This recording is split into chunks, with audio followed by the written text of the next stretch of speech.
Hi, I'm Ethan Sherman for acoustic guitar. Today we're going to talk about how to use motivic development when writing fiddle tunes.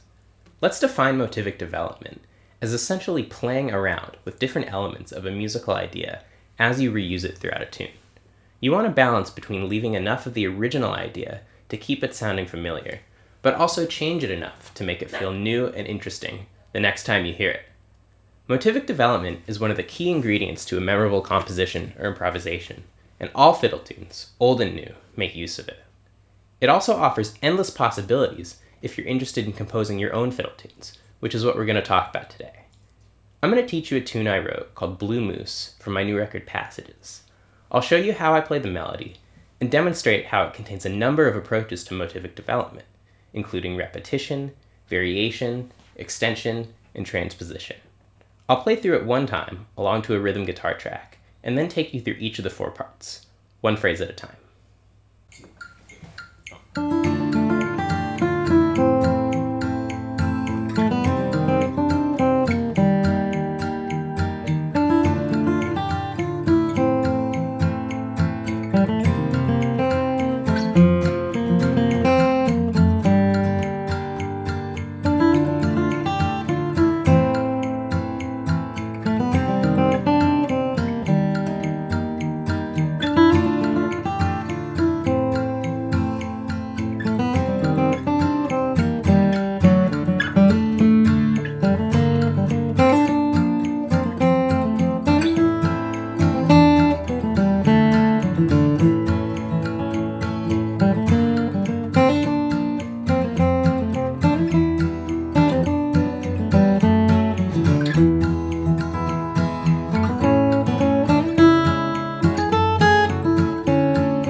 Let's break it down from the beginning. Here's the first phrase of the A part, starting on bars 1 and 2.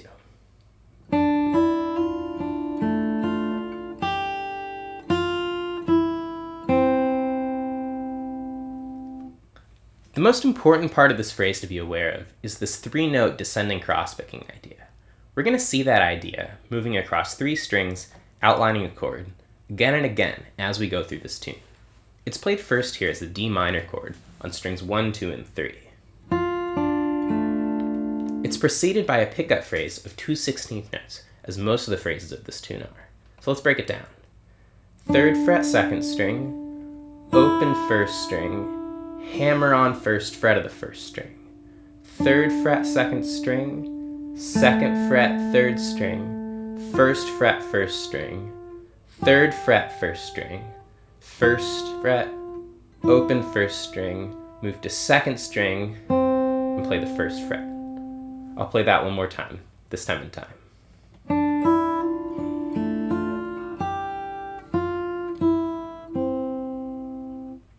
The next phrase, which is mostly in bars 3 and 4, is a variation on what I just showed you. Rhythmically and structurally, it's the same idea, but here it's transposed to a lower key on a lower set of strings. Check out the accompanying article for specifics. Here I'll show you how to play it. Our pickup phrase starts on the 2nd fret, of the 3rd string, open 2nd string, and hammer on to the 1st fret of the 2nd string. Do that hammer on with your 2nd finger. That sets your 1st finger up to fret the 1st fret of the 4th string a couple notes later, which gives us our new notes for that descending cross-picking idea, now lowered onto strings 3 and 4. Then moving on, 1st fret, 3rd fret, 1st fret, cross to the 3rd string, and then play the open 3rd string as the last note of the phrase. The 3rd phrase is the same as the 1st phrase.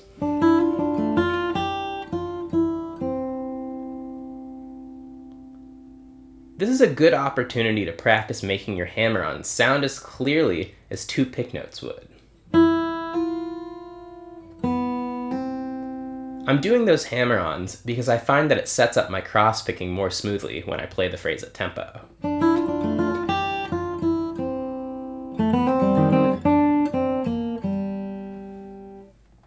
This brings us to measure 6, the first ending of this A part, which starts as a variation on the second phrase.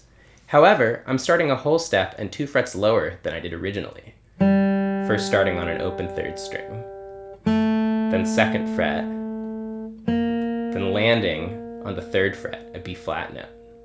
That sets up my cross picking, which I'm doing on a C minor 7 shell voicing. That's the 3rd fret on the 3rd string, the 1st fret on the 4th string, and the 3rd fret on the 5th string. After the cross picking, we finish the phrase with the 3rd string again, 1st fret 2nd string, 3rd fret 3rd string, 2nd fret, and finish the phrase with the 3rd fret on the 4th string.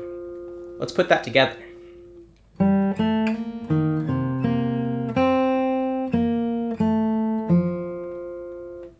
Then we repeat that idea, but make 2 small changes to it. The first change is that the middle note in the cross-picking pattern is raised 2 frets to an F note on the 3rd fret of the 4th string. This means that my fingering for the cross-picking pattern has my 2nd, 3rd, and 4th finger all on the 3rd fret. The second change is that the last note of the phrase on the downbeat of bar 9 is now an open G string. Here's this variation put together.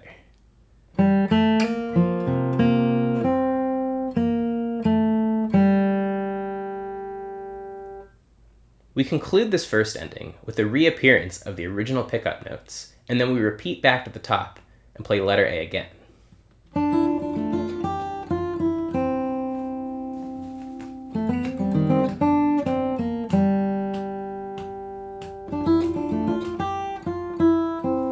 And this time, we'll play the second ending at bar 10 after we play bar 5. The next phrase in bars 10 and 11 is the exact same as the phrase in bars 2 and 4, so you already know how that goes. And the final measure of the second ending sounds like this. It starts on the 4th fret of the D string, then the open D string, fret the 4th fret again, go to the 5th fret, and then hammer on the 7th fret, and then pick it again. This measure finishes with 2 pickup notes that begin the first phrase of letter B. So let's keep going. Open 3rd string, 2nd fret, which takes us to the first full measure of letter B. Continuing, 3rd fret 3rd string, open 3rd string, play the 3rd fret again, 2nd string 1st fret, hammer onto 3rd fret, and then pick it. We're continuing to start our phrases with pickups on the and of beat 4, which happens again here. 1st fret 2nd string, 3rd fret 3rd string. That's the start of the next phrase that continues in bar 14. 1st fret 2nd string, 2nd fret 3rd string, 1st fret 2nd string, slide from 3 to 5, and then pick it once you've arrived. This slide brings us up to 3rd position. Stay here to finish the measure with the 3rd fret on the 2nd string and 5th fret on the 3rd string. Let's play all of that in time, starting with the pickup to bar 13. 3 and 4.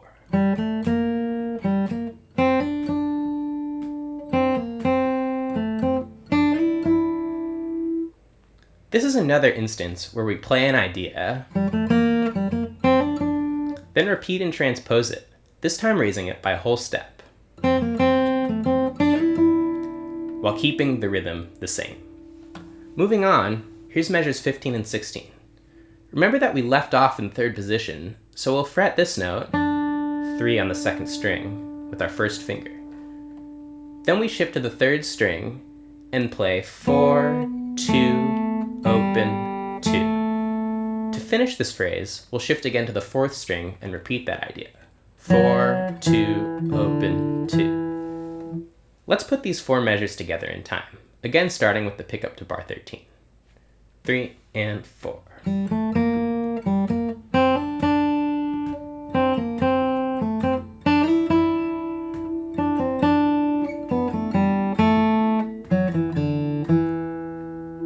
The next four measures, 17 through 20, are nearly exactly the same, with the exception of the last notes of measure 20. Those are pickup notes for the first phrase of letter C, so let's move forward and learn them as a part of that phrase. From the end of measure 20, 2nd fret 3rd string, open 2nd string. Moving on to bar 21, letter C, all on the 2nd string. 2nd fret, open, 2nd, 3rd fret, sliding your 3rd finger up to 5. Then we end the phrase with an open 1st string. Here's that in time.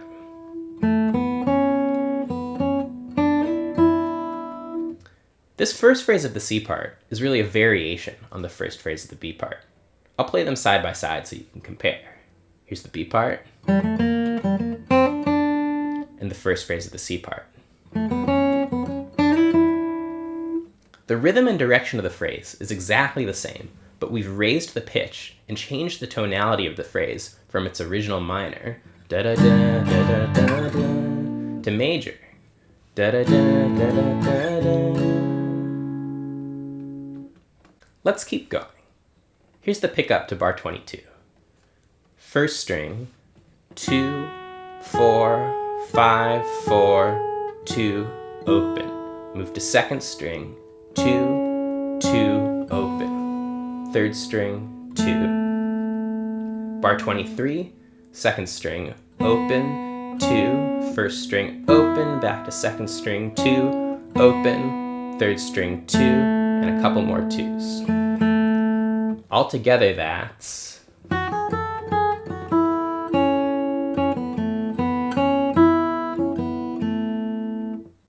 Bar 24 repeats bar 23 until the last beat, starting on the 2nd string. Open, 2, open, 2, open, 2, and the end of it is 2nd string, open, 2. That brings us to bar 25 on the 4th string. 4, 4, 2, open, 2. Here, you'll notice that the time signature changes to 2-4 for just one measure. The phrase here is both a repetition and variation of something we heard at the end of the B part, in bar 19 to be specific. It was a little longer there, but here we just play the back half of that on the 4th string. Now we've come to the pickup notes that begin the first phrase of letter D, so I'll go forward and play that whole phrase to give you some context before we break it down.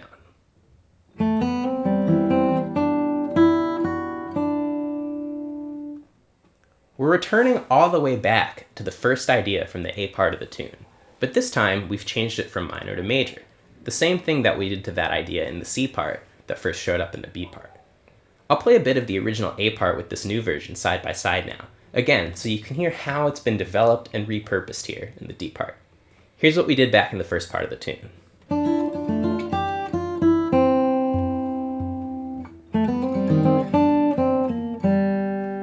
And here's what we're doing now. The core elements are there, the descending cross-picking and the rhythm at the end of the phrase.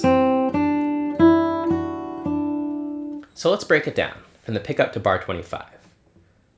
2nd fret 3rd string, open 2nd string, hammer on, 1st fret to 2nd string, cross-pick 3rd and 4th string, back to 2nd string, 1, 3, 1st string, open, 2, 2nd string, 3. Open 1st, open 3rd string, 2, open 2. I'll play that again in time.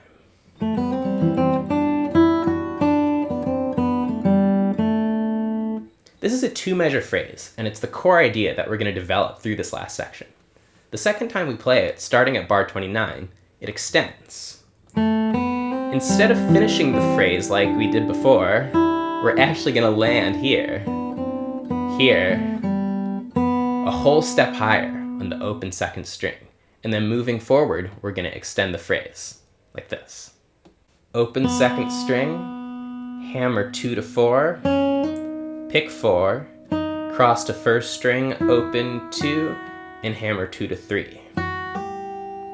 Here's the 1st and 2nd phrase together in time. 3 and 4.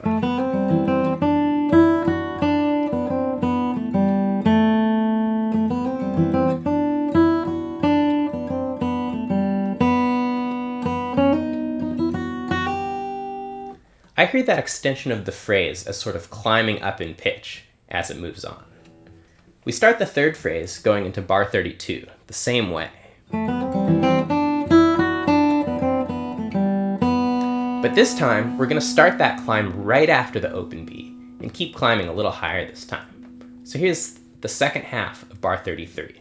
Second string, open, 2, 4, cross to open first string. Bar 34, slide 2 to 4, 4, 5, 7, slide 7 to 8. The final phrase of this tune is a slightly more obvious reference back to the A part.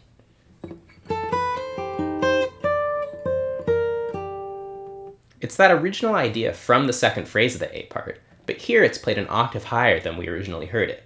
Here they are side by side so you can compare.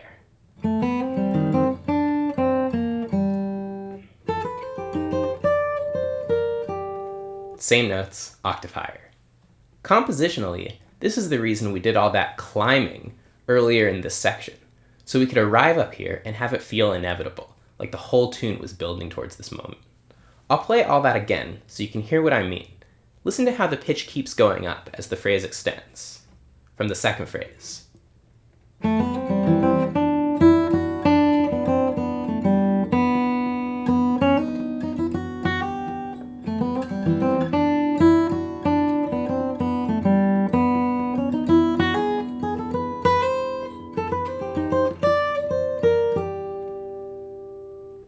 Let me show you how I fret that, from the pickup notes at the end of bar 34.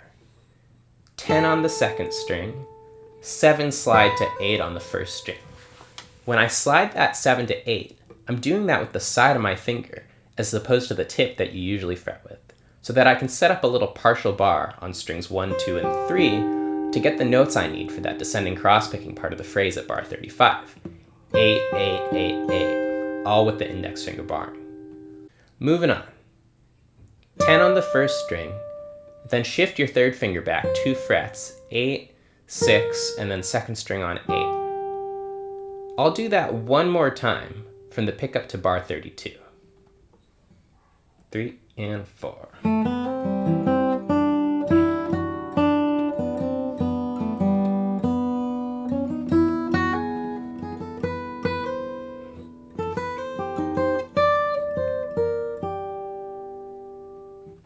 And there it is.